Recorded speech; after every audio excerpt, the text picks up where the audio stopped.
लेकिन मेरे घर की दशा ऐसी है कि रोज ही एकादशी होती है। और इधर बाकी बिहारी लाल जी मनी मन कहते हैं सुशीला से कि भाभी होनी है जो हो चुकी, होनी है तो हो चुकी, अब ना ऐसी हुई भाभी तेरे महल में नित्य द्वादशी हो। एकादशी के दिन यदि लोग उपवास करते हैं तो द्वादशी के दिन अच्छा पा करके व्रत को तोड़ते हैं, तरह तरह का पकवान बना लेते हैं। प्रभु कहते हैं होनी है तो हो चुकी, अब ना ऐसी हुई भाभी तेरे महल में नित्य द्वादशी हो। सुदामा जी आते हैं प्रभु के पास, आधी रास्ते पहुंचे,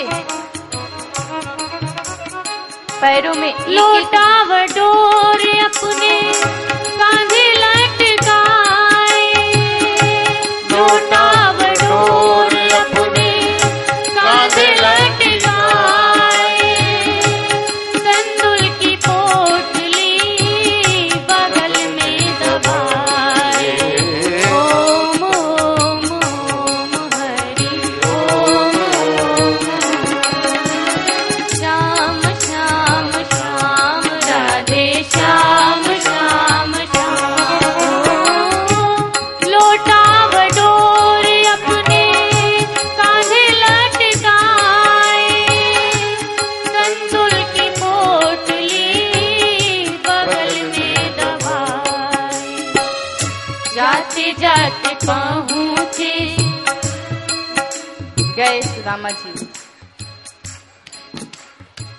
आधे रास्ते में जब पहुंचे तो हिम्मत नहीं हुई, क्योंकि एक एक बेमाइयों में एक एक नहीं दो दो तीन तीन कांटे चुभे हुए हैं, अतिशय बेवाइयां फटी हुई हैं पैरों में सुदामा जी के। नेत्रों से आंसू निकलते हैं जब पैरों की तरफ देखते हैं तो। अब सुदामा जी के पैर भी थक गए, वो भी अब चलना नहीं चाहते, वो भी अब स्थगित होना चाहते हैं, रुकना चाहते हैं, क्योंकि उनकी भी हिम्मत खत्म हो चुकी है, अब हिम्मत नहीं रहे। मानो सुदामा जी से उनके पांव की छाले भी कहते हैं कि रस्ते भर रो रो करके पूछा पांव की छालों ने, बस्ती कितनी दूर बसा ली, मेरे दिल में बसने वालों ने, मेरे दिल में बसने वालों ने, मेरे दिल में बसने वालों। सुदामा जी के छाले भी कहते हैं कि अब रहने दो सुदामा, बहुत थक गया।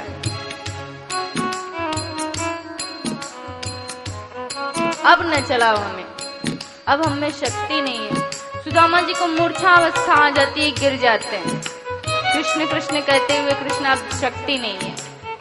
बाकी बिहारी लाल जी मुस्कुराए, मैंने तो कहा था तू एक कदम चल तो सही, और वहां से उठा के प्रभु सीधे द्वारिका में कर दिए सुदामा को कि जाते जाते पहुँचे द्वारिका के धामा, जाते जाते पहुँचे द्वारिका के धामा, गाते चले मन में हरे कृष्ण रामा, गाते चले मन में हरे कृष्ण रामा।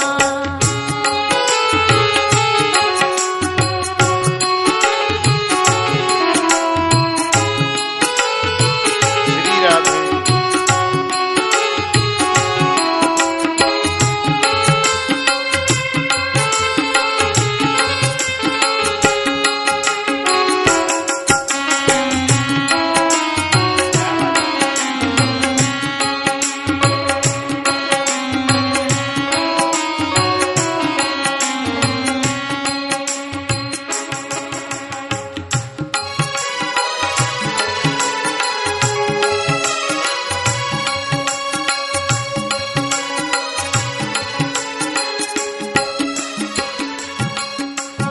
पहुंचे दरवाजे पे।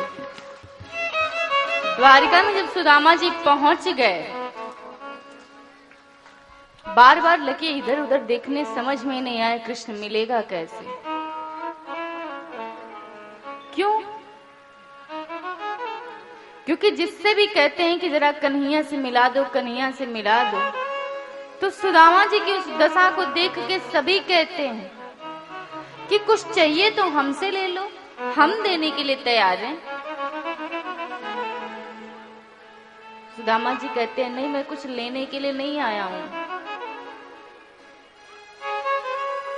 मैं तो मिलने आया हूं, वो मेरा मित्र है। सभी हंसने लगते हैं, कोई पागल है लगता है, क्योंकि द्वारका में सभी के सर पे पगड़ी है, सभी के पांव में जूते हैं, और ऐसा द्वारका में ये पहले व्यक्ति दिखाई दे रहे हैं ऐसे दीनहीन दशा में।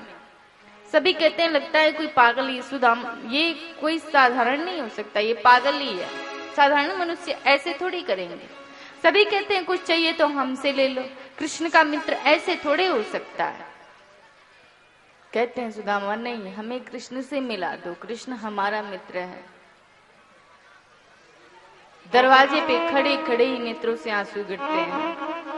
सबसे कहते हैं कोई तो कह दो जाकर के कि कृष्ण से मिलना है मुझे।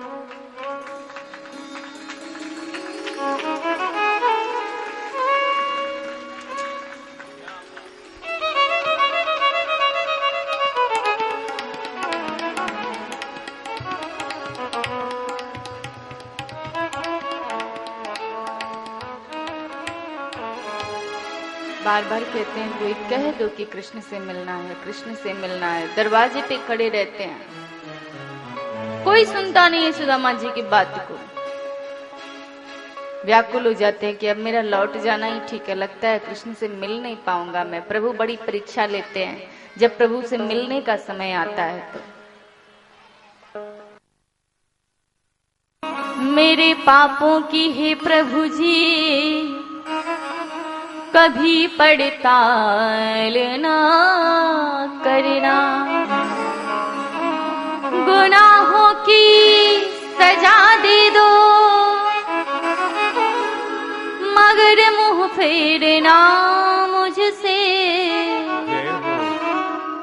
बड़ी आशा से आया हूँ, मुझे बेआस ना करना।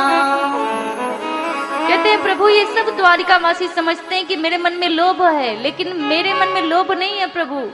आप तो जानते हैं ना मैं किसे धन समझता हूँ। कहते हैं कि तेरे ही नाम के धन से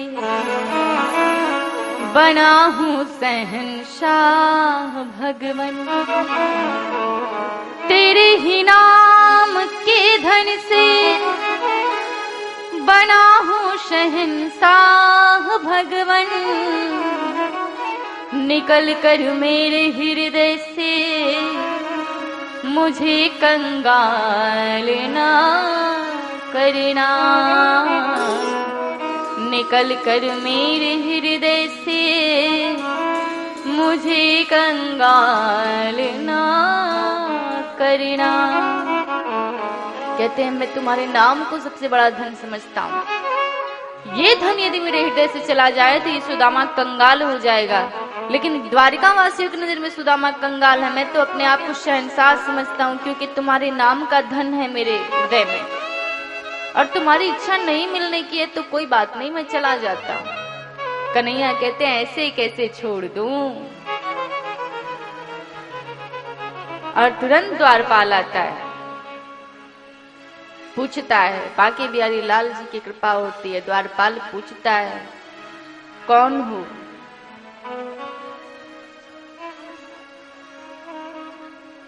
क्या चाहते हो? बताओ, मैं कहने के लिए तैयार हूं। और कहते हैं सुदामा जी किसी से पगान झगा तन पे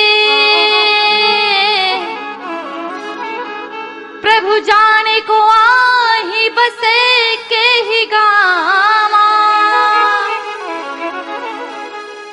धोती फटी सिलटी दोपटी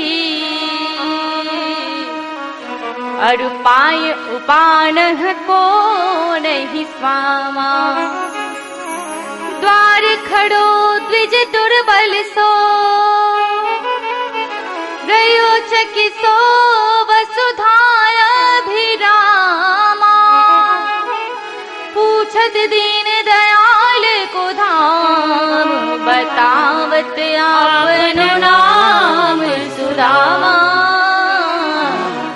बतावत आपनो नाम सुदामा। कहते हैं अरे द्वारपालो कन्हैया से कह दो, अरे द्वारपालो कन्हैया से कह दो, इधर पे सुदामा गरीब आ गया है, इधर पे सुदामा गरीब आ गया है। अरे द्वारपालो कन्हैया से कह दो, अरे द्वारपालो कन्हैया से कह दो, इधर पे सुदामा गरीब आ गया है, हो इधर पे सुदामा गरीब आ गया है।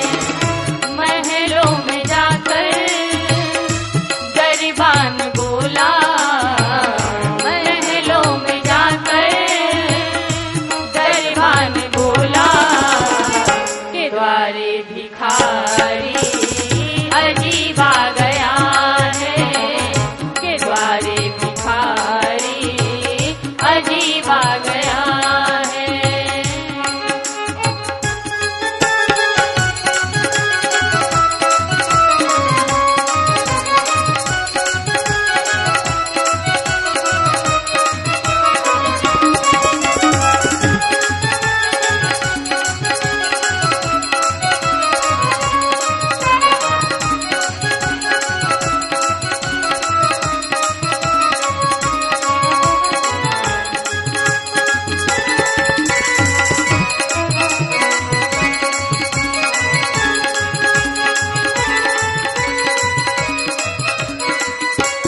द्वारपाल जब प्रभु के पास जाता है तो कहता है द्वारे भिखारी अजीब आ गया है। एक तो भिखारी कहता है, दूसरा कहता है अजीब आ गया है। क्यों?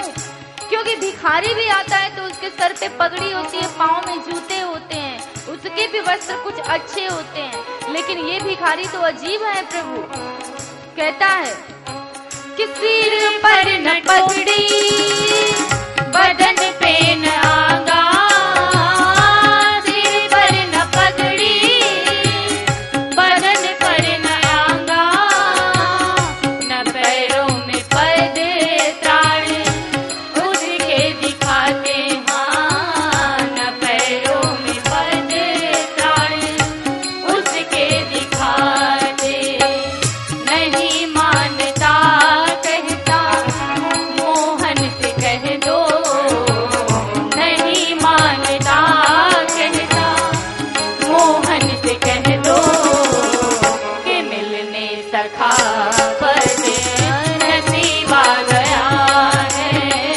कि मिलने सखा पद नसीब आ गया है।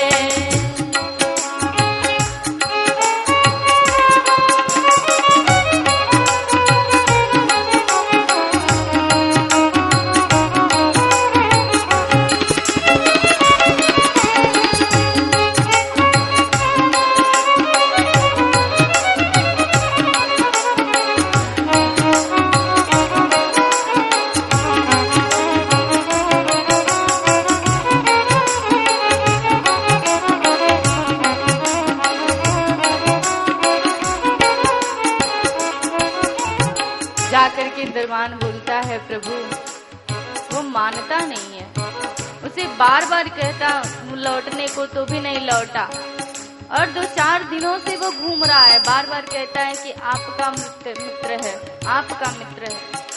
प्रभु पूछते हैं अच्छा प्रभु तो लीला कर रहे हैं मनुष्यों की, पूछते हैं सबके सामने अच्छा मेरा मित्र है, नाम क्या बताया? द्वारपाल कहता है प्रभु पूछत दीन दयाल को धाम बतावत आपनो नाम सुदामा। आपके धाम को पूछता पूछता चला है और कह रहा है कि नाम सुदामा है।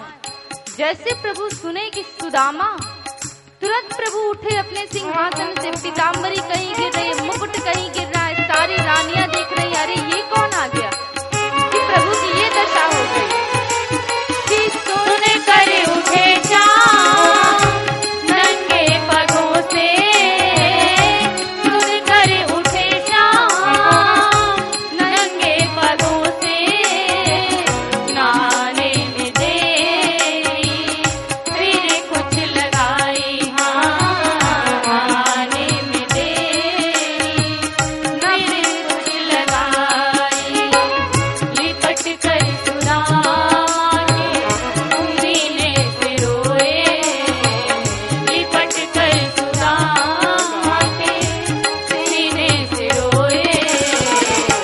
कहा दौड़ रुकने हबीबा गया है, कहा दौड़ रुकने हबीबा गया है, कहा दौड़ रुकने हबीबा गया है, कहा दौड़ रुकने हबीबा गया। प्रभु सुदामा सुदामा कहते हुए दरवाजे पे दौड़े और लेकर के आए सुदामा को। रुक्मिणी से कहा जल्दी जाओ लेकर के आओ, मुझे अपने मित्र का चरण धोना है, देखती नहीं। रुक्मिणी जी ने थोड़ा सा विलंब कर दिया और प्रभु के नेत्रों से इतने आंसू गिर रहे थे सुदामा को देख करके, सुदामा की दशा को देख करके। ये मेरा मित्र जो मेरे साथ पढ़ा है, आज मैं कहाँ और ये कहाँ, इसकी कैसी ऐसे दशा हो गई। प्रभु देख करके सुदामा के एक एक अंग को विलाप करते हैं, रोते हैं, नेत्रों से आंसू गिराते हैं। एक बार नहीं बार बार सुदामा को गले लगाते हैं। जैसे जैसे सुदामा की दशा दिखाई देती है वैसे वैसे गले लगाते हैं प्रभु। नेत्रों में आंसू लिए हुए जब सुदामा के पैरों को देखते हैं, विवाहियों को देखते हैं तो कहते हैं कि ऐसे बेहाल विवाइन सो पग कंटक जाल लगे पुनि जोए, हाय महादुख पाए सखा तुम आए तैन किते दिन खोए। देखी सुदामा की दीन दशा करुणा करके करुणा निधि रोए, पानी परात को हाथ छुयो नहीं, नैनन के जल सो पग धोए, नैनन के जल से पग धोए। रुक्मिणी जी ने जरा सी देर करी, फटकार लगाते हैं प्रभु, अरे इतनी देर क्यों कर दी। विवाहियों को देख करके एक एक विवाहियों में दो दो चार चार कांटे चुभे हुए। प्रभु के नेत्र इतने गिर रहे थे कि प्रभु ने नेत्रों से सुदामा के चरण धो दिए, उठाया चरणों को और प्रभु हाथ से कांटा नहीं निकालते हैं सुदामा का, अपना मुख लगा देते हैं सुदामा के पैरों में और मुख लगा करके सुदामा के कांटे को प्रभु निकाल रहे हैं और अपने सिंहासन पे प्रभु ने सुदामा को बैठा दिया। अपने नीचे सुदामा के चरणों को हाथ में ले लिए। सारी रानियां आश्चर्यचकित होकर के प्रभु को देख रही हैं, ये कौन है। प्रभु के पूरे जीवन काल में ऐसा तो किसी को देखा ही नहीं। प्रभु ने ऐसी खातिरदारी किसी की क्यों हो, ऐसा आओ भगत, ऐसा सम्मान तो प्रभु ने किसी का किया ही नहीं।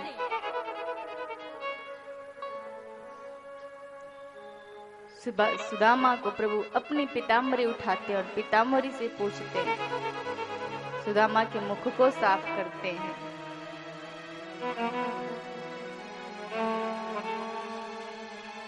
सारी रानियां आती हैं, एक एक करके सुदामा जी का तिलक करती हैं, सुदामा जी की पूजा करती हैं। प्रभु सुदामा की आरती करते हैं। सुदामा को प्रभु 56 प्रकार का भोग करवाते हैं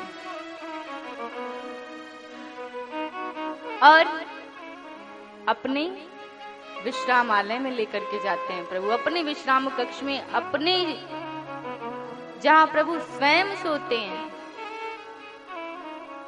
अपने बिस्तर पे सुदामा को बैठाते हैं, तकिया लगाते हैं और चरणों के पास बैठ जाते हैं चरणों की सेवा करने के लिए सुदामा की। प्रभु किस प्रकार चरणों की सेवा करते हैं अभी आप